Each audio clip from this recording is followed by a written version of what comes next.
The Cambridge 1969 cold case that shocked a community began on a winter night when brilliant Harvard graduate student Jane Britton laced up her ice skates for what would be her final evening of joy. The archaeology student, known for her infectious laugh and razor-sharp mind, glided across the frozen rink with her boyfriend, completely unaware that a predator was already planning her destruction. Within hours, Jane would be found dead in her fourth-floor apartment, her body arranged with chilling precision, covered by a rug and coat, as if someone tried to erase her very existence. For 49 years, her family refused to give up hope, while her killer walked free among the very neighbors who mourned her loss. When DNA technology finally revealed the truth in 2018, the arrest didn't just shock the community, it shattered everything they believed about trust, safety, and evil hiding in plain sight. But how could a monster live undetected for decades? Before we get into the story, drop a comment with your country and the time right now. The ice beneath Jane Britton's skates gleamed like glass under the pale January sky of 1969. She moved with graceful confidence across the frozen rink in Cambridge,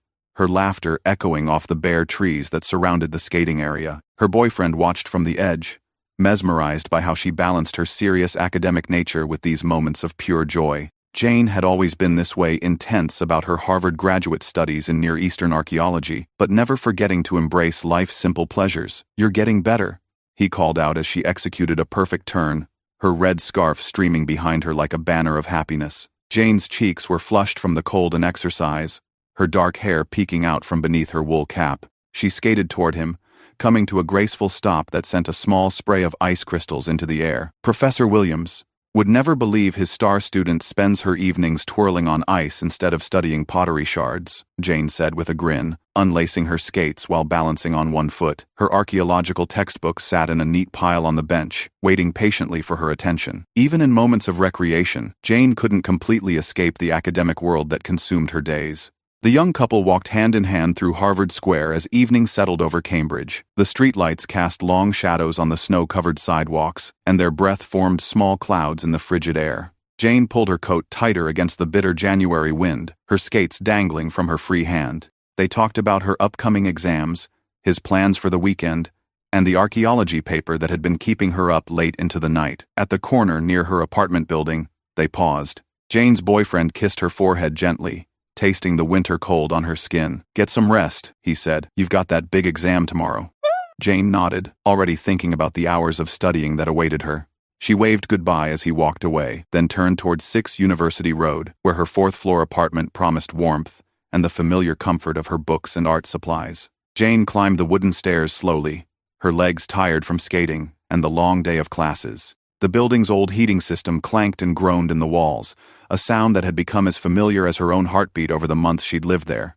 She fumbled with her keys at the door, eager to get inside and start the electric kettle for tea. The hallway was dimly lit, with shadows pooling in the corners where the overhead bulbs couldn't quite reach. Inside her small apartment, Jane set her ice skates by the door and hung her coat on the wooden hook she'd installed herself. The space was cramped but cozy, filled with the organized chaos of a dedicated student. Archaeological textbooks were stacked on every available surface, mixed with art supplies and the occasional novel she read for pleasure. Her easel stood near the window, holding an unfinished painting she'd been working on, a landscape dotted with the red-ochre pigment she'd grown to love in her studies of ancient cultures. Jane moved through her evening routine with the comfortable efficiency of someone who lived alone and liked her independence. She made herself a simple dinner, reviewed her notes for tomorrow's anthropology exam, and took a long, hot bath to wash away the day's fatigue. The building around her settled into its nightly quiet, punctuated only by the occasional footstep from neighboring apartments and the distant hum of traffic from Massachusetts Avenue. The broken locks on the building's exterior doors had been a source of concern for months, but like many college-area buildings in 1969, repairs moved slowly through bureaucratic channels. Jane had mentioned it to her landlord several times, but never with real urgency. Cambridge felt safe, especially the area around Harvard. Graduate students came and went at all hours, and the academic community fostered a sense of security that would later prove tragically false. As Jane prepared for bed, she glanced out her fourth-floor window at the fire escape that zigzagged down the building's exterior. The metal structure was old and weathered, designed for emergency evacuation but rarely used. Tonight, it cast strange shadows on the brick wall in the light from the street lamps below. Jane pulled her curtains closed and turned away, more concerned with getting enough sleep before her exam than with the vulnerability that metal stairway represented. She placed her books carefully on the nightstand, arranged her clothes for the next day, and checked the small alarm clock that would wake her in time for breakfast and final review of her notes. The red ochre painting caught her eye one more time before she turned off the lights, a work in progress that would remain forever unfinished, though Jane had no way of knowing that as she settled into bed on what would be her last night alive. The early hours of the 7th of January arrived in Cambridge with the bitter silence that only deep winter could bring. Most residents slept soundly in their beds, trusting in the safety of locked doors and the protection of their neighbors. But somewhere in the darkness, Michael Sumpter moved with the predatory stealth that had allowed him to hunt unseen for years. He had been watching, waiting, learning the patterns of his victims before striking with calculated precision. The fire escape at 6 University Road provided exactly the access he needed. The metal structure groaned softly under his weight as he climbed toward Jane's 4th-floor window, but not loud enough to wake anyone in the building. Sumpter had done this before he knew how to move quietly, how to enter spaces without detection, how to leave minimal evidence of his presence. His previous attacks had gone unsolved, giving him confidence in his methods and feeding his growing appetite for violence. Jane's window yielded to his efforts more easily than expected.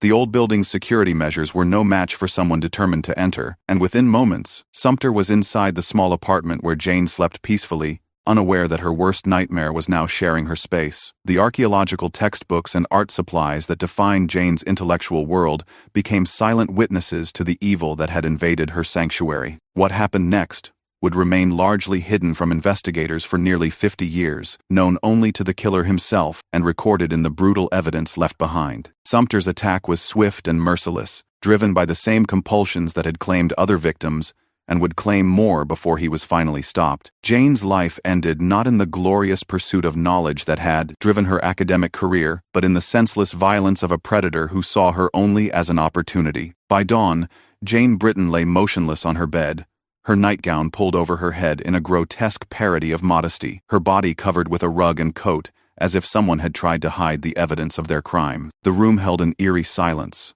broken only by the steady tick of the alarm clock that would never wake her again. Outside, Cambridge was stirring to life, completely unaware that one of Harvard's brightest students had been stolen from the world in the darkness. Morning arrived at Harvard with the usual bustle of students hurrying to classes and professors preparing for another day of academic pursuit. But in the anthropology department, Jane Britton's empty chair at her scheduled exam sent ripples of concern through the small, tight-knit community of graduate students. Jane was known for her punctuality and dedication. Missing an exam was completely out of character for someone who had never missed a class or deadline in her academic career. Professor Williams glanced at Jane's vacant seat several times during the first hour of the examination, his concern growing with each passing minute. Other students whispered quietly among themselves, wondering if Jane was ill or if some family emergency had called her away. Her boyfriend, who was taking the same exam, found himself unable to concentrate on the questions as worry gnawed at his thoughts. "Has anyone seen Jane this morning?" Professor Williams asked quietly during a break, but the other students shook their heads. No one had seen her since the previous evening, though several remembered her mentioning how much she was looking forward to this particular exam. The material covered ancient civilizations and archaeological methodology topics that Jane could discuss with passion for hours. As the exam period drew to a close, Jane's boyfriend made a decision that would lead to one of the most shocking discoveries in Cambridge's history. He couldn't shake the feeling that something was terribly wrong, and Jane's continued absence only deepened his anxiety. She had never failed to show up for anything important, and her academic career meant too much to her to simply skip an exam. He found Jane's neighbor, a fellow graduate student who lived in the same building, and together, they decided to check on her apartment. The short walk to 6 University Road felt longer than usual, filled with speculation about illness or family problems that might have prevented Jane from attending her exam. Neither man could have imagined they were walking toward a discovery that would haunt them for the rest of their lives. The 4th-floor hallway at 6 University Road felt colder than usual, as Jane's boyfriend and neighbor approached her apartment door. They knocked several times, calling her name with increasing urgency, but received no response from within. The building's perpetual silence seemed more ominous now, filled with possibilities neither man wanted to consider. "Jane, are you okay in there?" Her boyfriend called through the door, pressing his ear against the wood to listen for any sound of movement inside. The silence that answered was complete and unsettling, broken only by the building's familiar creaks and the distant hum of traffic from the street below. The neighbor tried the door handle and found it unlocked. Another detail that would later seem significant to investigators but at the moment offered only relief that they could check on Jane's welfare. The door swung open with a soft creak, revealing the small apartment that had been Jane's pride and joy, her private sanctuary where she could study and paint and dream about her future in archaeology. "Jane?" Her boyfriend called again, stepping hesitantly into the apartment. The living area looked normal. Textbooks stacked neatly, art supplies organized on the small table, her coat hanging by the door where she'd left it the night before. But something felt wrong in a way that neither man could immediately articulate. The air seemed heavy with an unspoken dread. They moved toward the bedroom, their footsteps unnaturally loud in the oppressive quiet. What they discovered there would be seared into their memories forever. Jane's body on the bed, covered by a rug and coat, her nightgown pulled over her head in a scene so shocking that both men stumbled backward in horror. The brilliant graduate student who had laughed with such joy on the ice rink just hours before was gone, victim of a violence so brutal that it seemed impossible in the safety of academic Cambridge. The neighbor ran to call police while Jane's boyfriend stood frozen, unable to process the reality of what he was seeing. The Jane he had kissed goodbye at the corner, the woman who had planned to ace her anthropology exam, was now at the center of what would become one of the longest-running cold cases in Massachusetts history. The sirens that wailed through Cambridge that January afternoon announced the arrival of law enforcement to a scene that would confound investigators for decades. Police officers climbed the stairs to Jane's fourth-floor apartment with the grim efficiency of professionals who had seen death before. But even experienced detectives were unprepared for the deliberate arrangement of the crime scene and the chilling precision with which the killer had tried to conceal his work. Detective Murphy, the lead investigator assigned to the case, moved carefully through Jane's small apartment, documenting every detail with the methodical approach that had served him well in previous investigations. The living area showed no signs of struggle or forced entry, suggesting that the attack had occurred in the bedroom where Jane's body was found. Her art supplies were undisturbed, her books still neatly stacked, her easel holding the unfinished painting with its distinctive red ochre pigments. The red ochre powder found scattered near Jane's body would become one of the most puzzling and ultimately misleading clues in the entire investigation. The pigment, which Jane used in her archaeological studies and personal artwork, appeared to have been deliberately sprinkled around the crime scene. Some investigators immediately theorized about ritualistic significance, while others wondered if the killer was trying to send a message or create confusion about the motive for the attack. Photography equipment flashed repeatedly as crime scene technicians documented every angle of the apartment, creating a permanent record of what would become crucial evidence decades later. They carefully collected samples of the red ochre powder, bagged Jane's clothing and bedding, and dusted for fingerprints on every surface that might have been touched by the killer. Unknown to them at the time, they were also preserving DNA evidence that wouldn't be analyzable until technology advanced far beyond what was available in 1969. Outside the building, crowds of students and neighbors gathered on the sidewalk, their hushed conversations filled with shock and disbelief. Harvard Square had always felt safe, insulated from the violence that plagued other parts of Boston. The idea that someone could break into a graduate student's apartment and commit such a brutal crime shattered the academic community's sense of security and innocence. The funeral service for Jane Britton took place on a gray January day that seemed to mirror the devastating grief of everyone who had known and loved her. The small church in her hometown was packed with family members, Harvard classmates, professors, and friends who struggled to understand how someone so vibrant and full of promise could be taken away so suddenly and violently. Jane's mother sat in the front pew, clutching her daughter's childhood Bible with hands that trembled, despite her determination to maintain composure. The same faith that had guided Jane through her academic pursuits now seemed like the only anchor her mother had left in a world that no longer made sense. Professor Williams delivered a eulogy that celebrated Jane's intellectual curiosity and her gift for connecting with people, but his words felt inadequate in the face of such senseless loss. Her brother stood beside the casket with his jaw clenched tight, fighting back tears and the rage that threatened to overwhelm him. At 25, he was unprepared to become the keeper of his sister's memory and the guardian of his mother's hope for justice. The responsibility weighed heavily on shoulders that had always looked up to Jane as the brilliant older sister who would change the world with her archaeological discoveries. Classmates from Harvard whispered among themselves about the investigation, sharing rumors and theories that had already begun to circulate through the academic community. Some spoke of the Boston Strangler, wondering if Jane's death was connected to that series of unsolved murders. Others focused on the red ochre found at the scene, speculating about ritualistic significance that would later prove to be entirely wrong but would haunt the case for years. As the coffin was lowered into the frozen ground, Jane's mother whispered a promise that only she could hear. Justice would come someday, somehow, even if it took a lifetime of waiting. Her brother made his own silent vow, knowing that he would spend whatever years necessary keeping Jane's memory alive and pushing for answers that seemed impossibly distant on that bitter January afternoon. In the weeks following Jane's funeral, Cambridge reeled from the shock of having violence penetrate the ivy-covered walls of academic safety. Newspaper headlines screamed speculation about the Harvard co-ed murder,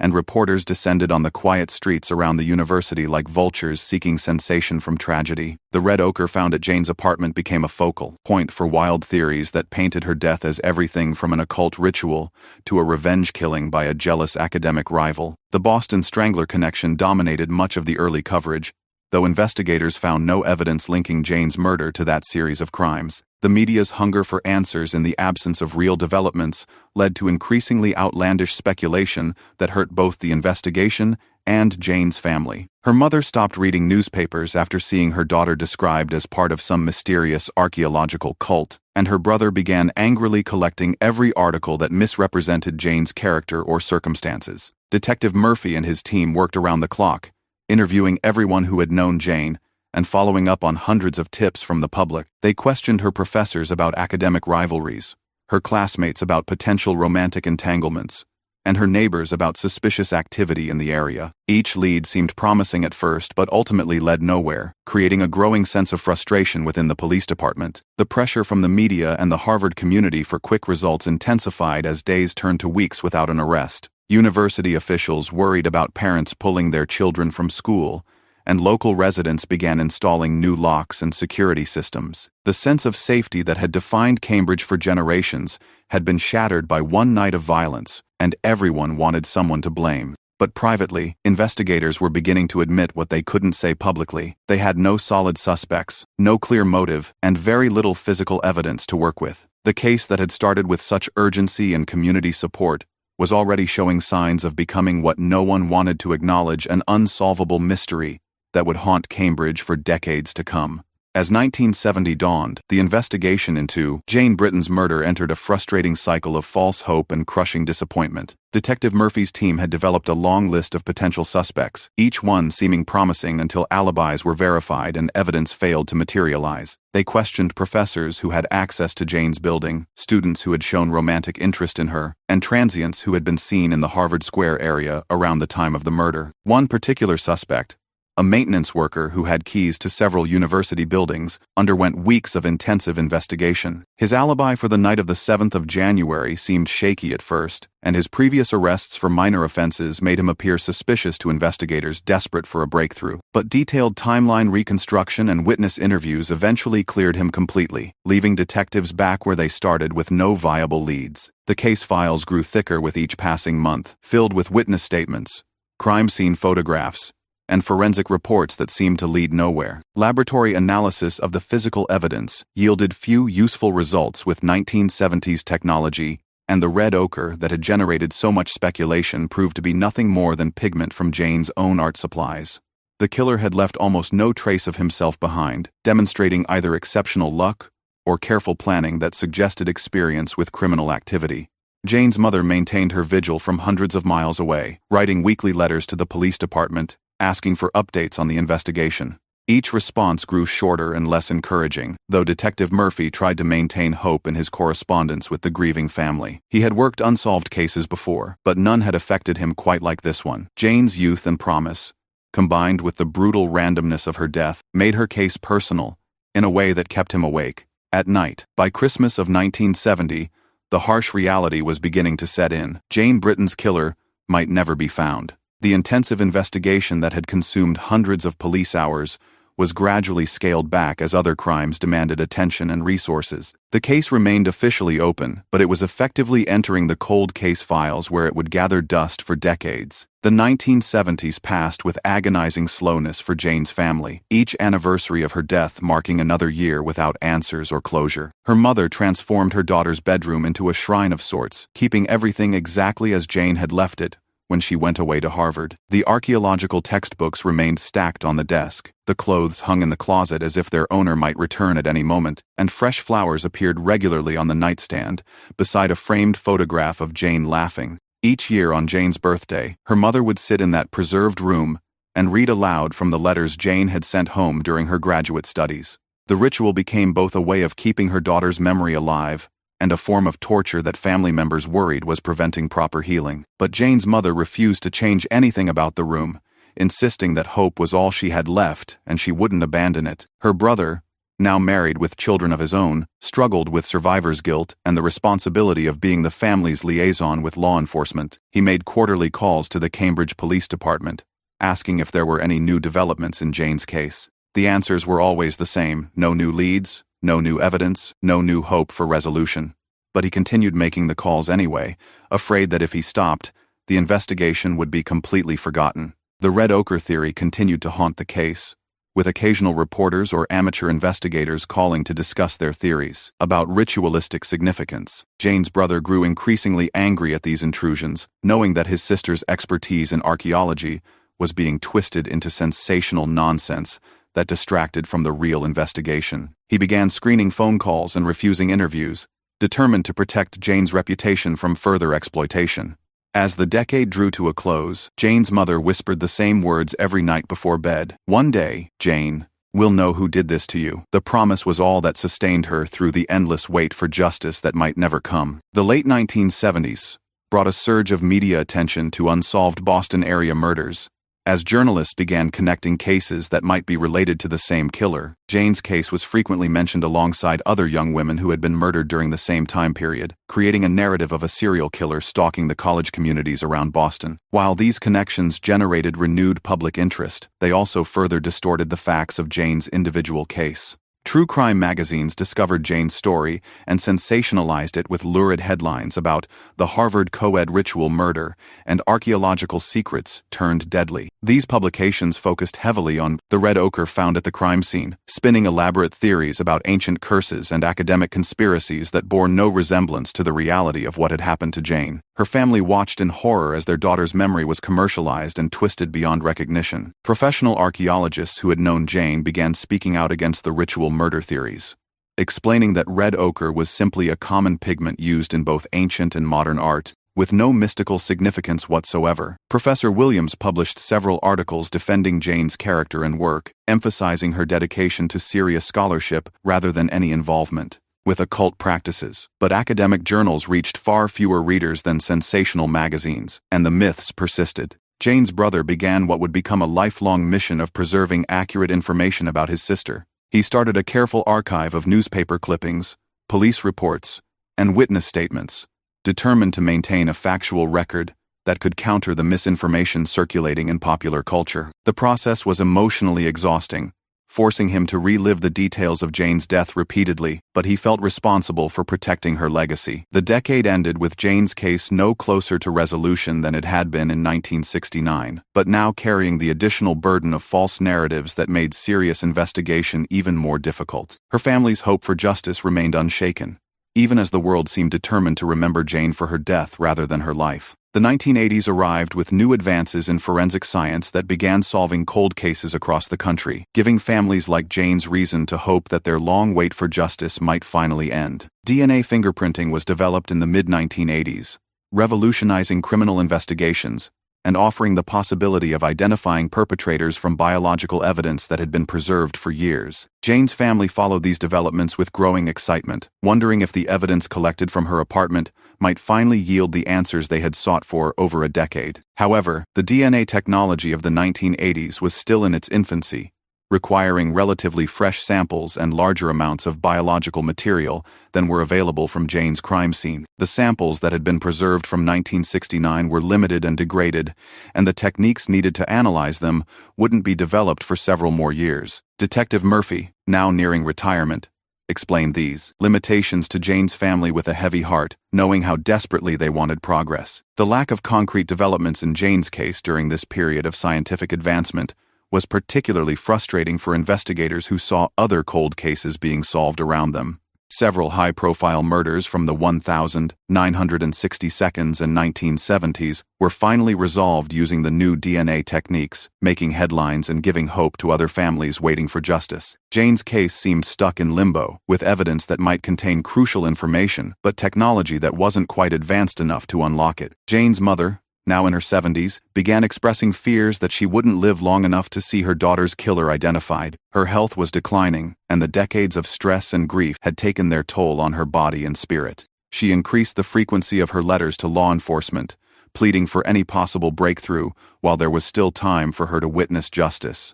The decade closed with many retired detectives, including Murphy, carrying Jane's case as one of their greatest professional regrets, a brilliant young woman whose killer had escaped justice despite everyone's best efforts. The 1990s brought the dawn of the modern DNA era in criminal investigations, with techniques becoming sophisticated enough to analyze smaller and more degraded samples than ever before. The FBI established the Combined DNA Index System, CODIS, in 1994, creating a national database that could link crimes across jurisdictions and identify suspects whose DNA profiles were already on file. For families of cold case victims like Jane Britton, these developments represented the first real hope for answers in over 2 decades. Jane's mother, though weakened by age and illness, summoned the energy to write increasingly frequent letters to law enforcement agencies, begging them to test the evidence from her daughter's case using the new DNA technologies. She had read about cases being solved after 20 and 30 years, and she couldn't understand why Jane's evidence wasn't being analyzed with the same urgency. Her letters, written in a shaky hand but with unwavering determination, became more desperate as she felt time running out.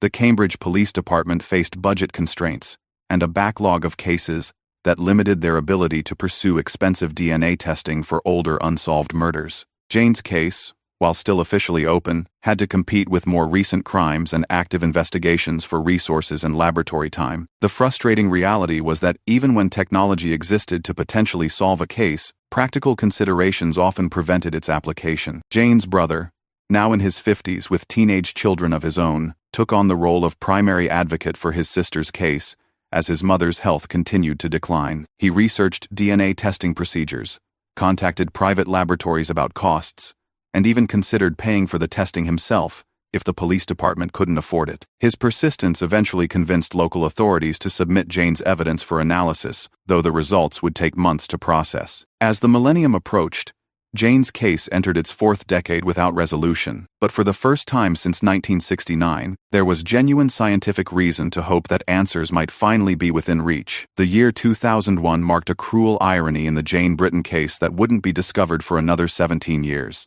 In August of that year, Michael Eugene Sumpter died in a Massachusetts prison while serving time for rape convictions, taking with him the secret of Jane's murder and several other violent crimes he had committed in the Boston area during the early 1970s. His death went unnoticed by Jane's family and investigators, who had no reason to connect this convicted rapist to their unsolved case. Sumpter had lived his entire life after Jane's murder without ever being questioned about her death, despite his pattern of attacking young women in the Cambridge and Boston areas during the same time period. His criminal record showed multiple arrests and convictions for sexual assault, burglary, and other violent crimes, but investigators in the 1970s lacked the tools to connect his activities to the Harvard graduate student's murder. The compartmentalized nature of law enforcement meant that patterns often went unrecognized across different jurisdictions. At the same time Sumpter was dying in anonymity, Jane's mother was lighting candles at her church and praying for the breakthrough that would finally name her daughter's killer. She had no way of knowing that the man responsible for her decades of anguish had just passed away, or that his death would eventually make her long-sought justice even more complicated when it finally arrived. The bitter timing of Sumpter's death represented one of the cruelest aspects of cold case investigations. Sometimes answers come only after the opportunity for traditional justice has passed.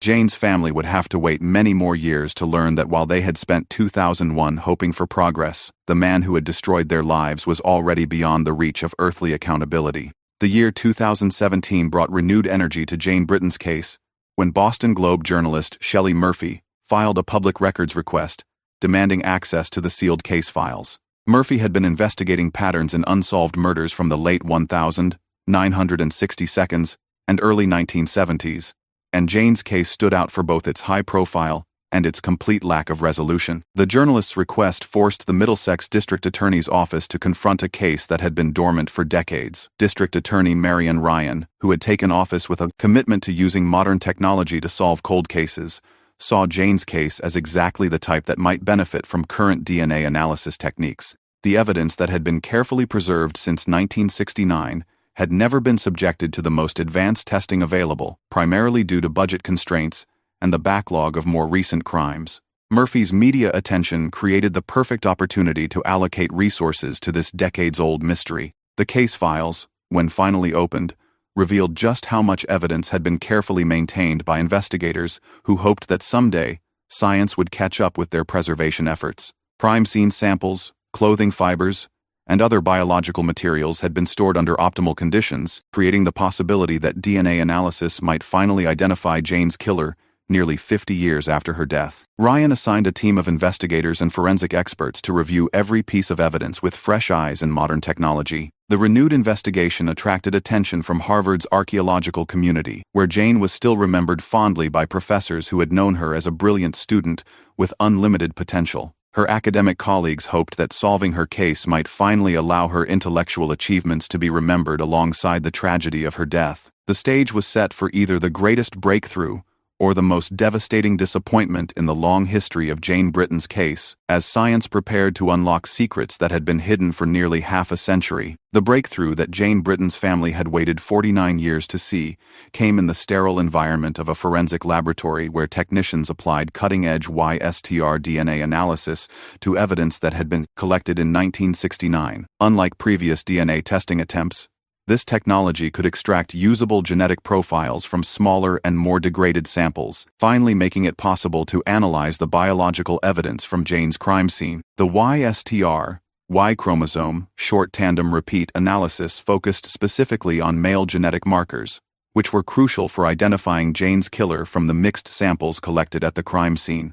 This technique had solved numerous cold cases by creating genetic profiles that could be searched against databases of known offenders, and Jane's investigators hoped it would finally break their decades-old stalemate. When the laboratory results arrived, they contained exactly what the investigative team had hoped to find: a clear Y-STR DNA profile of an unknown male who had left biological evidence at Jane's murder scene. The profile was complete enough to be entered into CODIS, the national DNA database, where it would be automatically searched against thousands of profiles from convicted offenders across the country. The database search took only minutes to complete, but the results would rewrite the entire narrative of Jane's case. The system returned a hit-a-match to a DNA profile already on file from a convicted rapist named Michael Eugene Sumpter, the same Michael Sumpter who had died in prison in 2001, taking what everyone assumed were his secrets with him to the grave. Investigators stared at their computer screens in amazement as they realized they were looking at the name of Jane Britton's killer for the first time since that January night in 1969. The man who had eluded justice for decades had actually been in the system all along.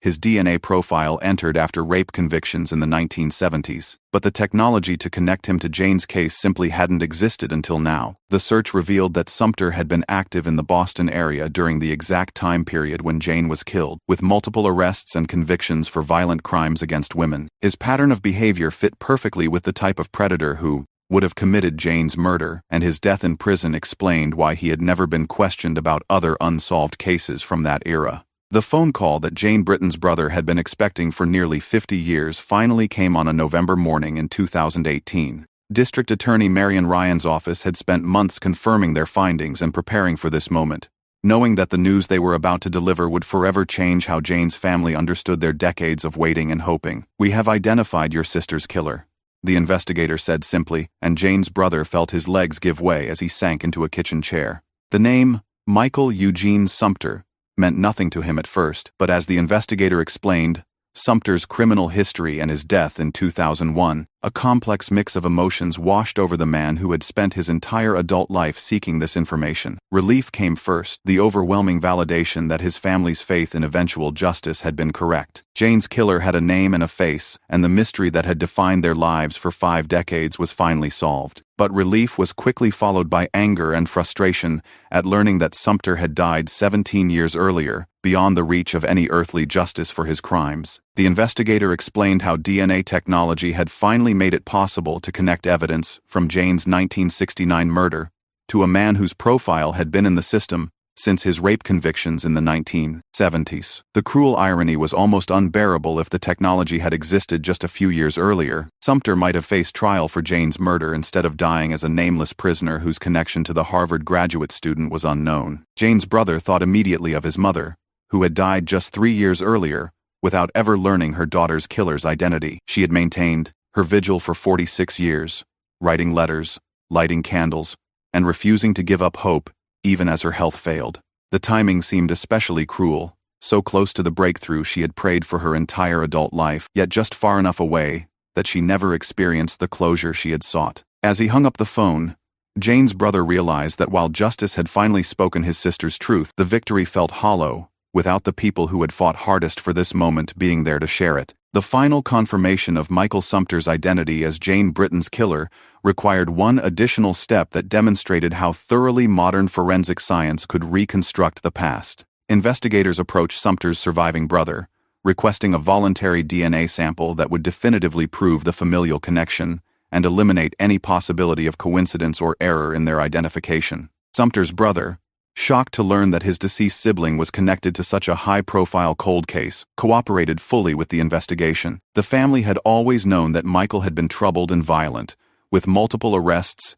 and prison sentences for attacks on women, but they had never imagined his crimes included murder. The DNA sample was processed within days, and the results provided absolute confirmation of what investigators already knew. The familial match removed any remaining doubt about Sumpter's guilt, and allowed District Attorney Ryan to move forward with public announcement of the case's resolution. Genetic genealogy, the same technique that had solved other famous cold cases like the Golden State Killer, had provided the final piece of evidence needed to close Jane Britton's case after 49 years of investigation. The scientific certainty was overwhelming. The odds against the DNA profile belonging to anyone other than Michael Sumpter were calculated in the billions. This level of genetic evidence was far stronger than what had been available in 1969, when investigators had to rely on witness statements, fingerprints, and circumstantial evidence that had ultimately led nowhere. For the investigative team, the confirmation represented the culmination of decades of work by multiple generations of law enforcement officers. Detective Murphy, the original lead investigator, had died years earlier without seeing his case resolved, but his careful preservation of evidence had made the breakthrough possible. The scientific precision of the identification honored both Jane's memory and the dedication of everyone who had refused to let her case be forgotten. The stage was now set for the public announcement that would finally give Jane Britton's family the official validation they had sought for nearly half a century. On the 20th of November, 2018, District Attorney Marian Ryan stepped before a room full of journalists and cameras to make an announcement that would rewrite the history of one of Massachusetts' most notorious cold cases. Her words were measured and precise, befitting the gravity of a moment 49 years in the making. Today, I am here to announce that the murder of Jane Britton has been solved through DNA evidence.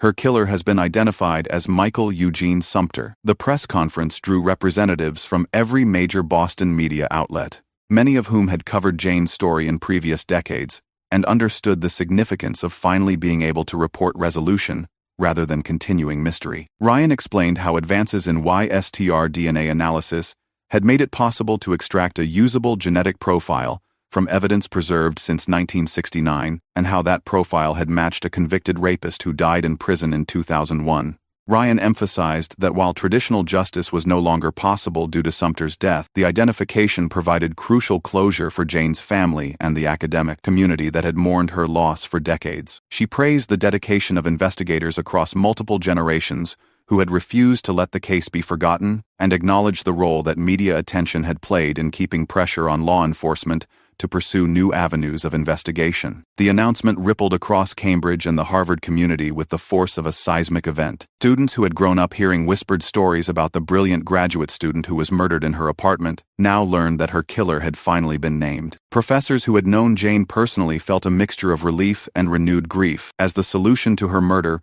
brought back memories of her potential that had been cut short. Local news crews rushed to interview longtime residents who remembered the fear that had gripped Cambridge in the wake of Jane's murder. Many expressed shock at learning that her killer had been identified as someone with a lengthy criminal record who had continued committing violent crimes for years after her death. The revelation that Sumpter had been active in Boston during the same period raised questions about other unsolved cases that might be connected to his pattern of violence. For Jane's family, watching the press conference represented both vindication and heartbreak.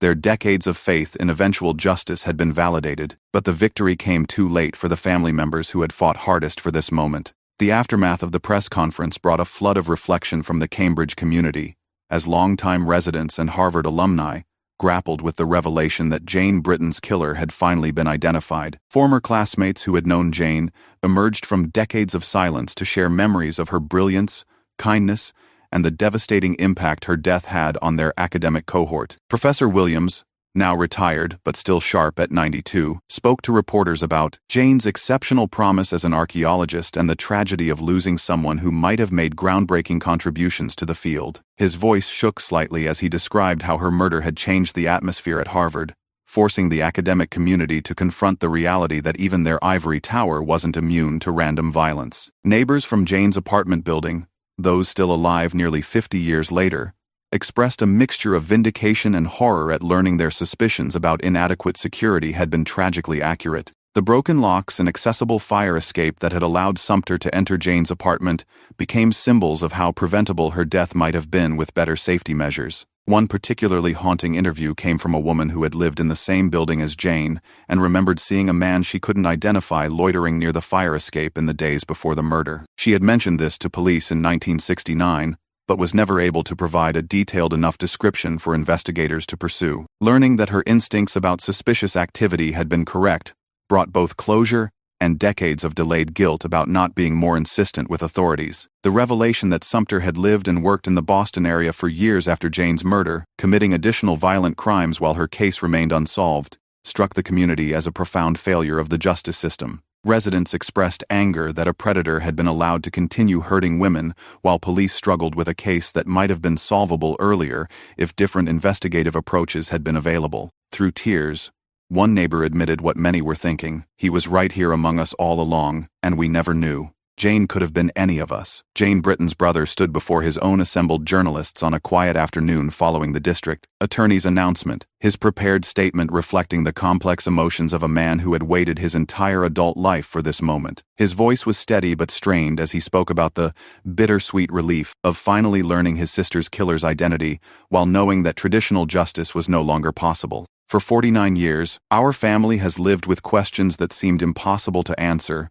He read from notes he had written and rewritten dozens of times. Today, we finally know who took Jane from us, and while we cannot bring him to trial, we can honor her memory with the truth she deserved. His words carried the weight of decades spent advocating for his sister's case and protecting her reputation from sensational media coverage. He spoke about his mother's unwavering faith that answers would eventually come, and how deeply she would have appreciated living to see this day. The pain in his voice was evident as he described the timing that had denied his mother the closure she had sought through 46 years of letters, prayers, and steadfast hope. She never stopped believing that someone would speak Jane's name in connection with justice, rather than just tragedy. The statement also addressed the misconceptions that had surrounded Jane's case for decades, particularly the ritualistic theories that had grown from the presence of red ochre at the crime scene. Jane's brother took satisfaction in finally being able to state definitively that his sister had been the victim of a predatory killer, not some elaborate conspiracy or occult practice that had been suggested by irresponsible media coverage over the years.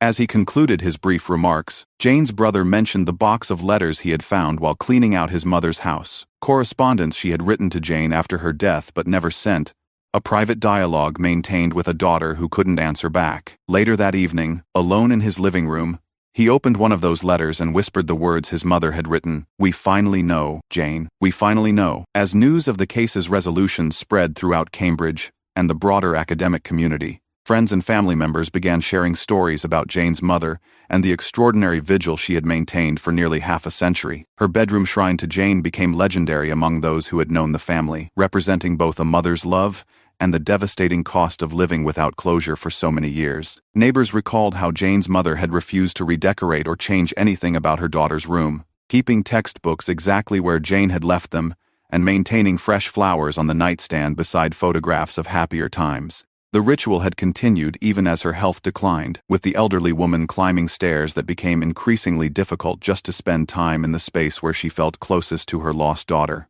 Church members described the candles Jane's mother lit every Sunday, always requesting prayers for justice in her daughter's case and for strength to continue believing that answers would come. Her faith had sustained not only herself but also others who had been touched by Jane's story, inspiring them to maintain hope in their own struggles with loss and unanswered questions. The letters Jane's mother had written to law enforcement over the decades became a testament to persistent advocacy in the face of bureaucratic indifference. She had learned to write formal requests, to follow up on promises, and to navigate complex legal procedures, all while carrying the profound grief of losing a child to violence. Her correspondence showed evolution from desperate pleading to determined insistence, marking the transformation of a grieving mother into a relentless advocate. Perhaps most poignantly, friends revealed that Jane's mother had continued writing letters to her daughter throughout the decades, private communications that expressed her daily thoughts, shared family news, and reaffirmed her commitment to finding answers. These unsent letters, discovered after her death, provided a window into the inner life of a woman who had turned grief into purpose and despair into unwavering determination. Her legacy lived on in the bedside vigil she had maintained until her death, a candle of hope that continued burning even after the believer was gone. In the months following the announcement of Jane Britton's case resolution, Cambridge began the slow process of reconciling its collective memory with the new reality that her killer had been identified. Harvard University established a memorial lecture series in Jane's honor, focusing on archaeological research and the contributions of women in academia, finally allowing her intellectual achievements to overshadow the circumstances of her death. Students who had heard whispered stories about the murdered graduate student for decades now learned her name in connection with scholarly pursuit rather than criminal mystery. The lecture series attracted prominent archaeologists who spoke about Jane's research interests and the potential contributions she might have made to Near Eastern studies if her life hadn't been cut short. For the first time in 50 years, Jane Britton was being remembered primarily as a brilliant scholar rather than a victim. The Cambridge community also grappled with questions about safety and security that Jane's case had raised in 1969 but had never been fully addressed. Building codes were reviewed, security measures were upgraded, and discussions began about how to protect vulnerable residents without creating an atmosphere of fear and suspicion. Jane's death had exposed weaknesses in the community's protective systems that had taken decades to acknowledge and address. Former Harvard students who had graduated in the shadow of Jane's unsolved murder found closure in learning that their fears and suspicions had finally been validated by scientific evidence. Many spoke about how her case had influenced their own life decisions, from where they chose to live to how they approached personal safety, demonstrating the long-lasting impact that one violent crime could have on an entire community. Local historians began working to document the complete story of Jane's case, from the initial investigation through the DNA breakthrough, recognizing it as a significant chapter in both Cambridge's history and the evolution of forensic science. The goal was to create an accurate historical record that honored both Jane's memory and the persistence of everyone who had refused to let her case be forgotten. The final chapter in Jane Britton's story opened not with answers, but with the acceptance that some forms of justice transcend traditional legal resolution. In her small apartment, preserved in the memories of those who loved her, sat an easel holding an unfinished painting, a landscape touched with the red ochre pigment that had generated decades of false theories and sensational speculation. The painting, with its smudges of ancient pigment across canvas, had become more than artwork. It was a symbol of interrupted dreams and unrealized potential. Jane's brushstrokes, frozen in time since January 1969, spoke to the creativity and intellectual curiosity that had defined her short life. The red ochre, so central to misguided theories about ritual murder, was revealed to be exactly what it had always been, simply the tool of an artist and scholar, exploring the connections between ancient civilizations and contemporary understanding. Justice had finally spoken Jane's truth through the precision of DNA science, but the victory carried its own shadows. Michael Sumpter's identification provided answers without accountability, resolution without retribution. His death in 2001 had denied Jane's family the courtroom confrontation they had imagined for decades, the opportunity to look their daughter's killer in the eye and demand explanations for his actions. Yet there was healing power in truth itself, even truth that came too late for traditional justice. Jane's family could finally stop wondering and start grieving properly, no longer haunted by endless possibilities and unanswered questions. The Cambridge community could acknowledge the vulnerability that had cost Jane her life while celebrating the determination that eventually revealed her killer's identity. The lesson embedded in Jane's story resonated beyond her individual tragedy. Truth may arrive decades late, but it retains the power to heal wounds, validate faith, and restore meaning to lives that seemed forever damaged by violence and uncertainty. Her unfinished painting would always represent what might have been, but her solved case now represented what perseverance and scientific advancement could accomplish when applied to the service of justice. In the end, Jane Britton's legacy encompassed both her intellectual promise and her family's refusal to let her death become just another unsolved mystery. The brilliant graduate student, who had balanced archaeological textbooks with ice skates, who had painted with ancient pigments while dreaming of modern discoveries, had finally received the justice that her life deserved, even if it came in a form none of them had expected when the vigil began in 1969.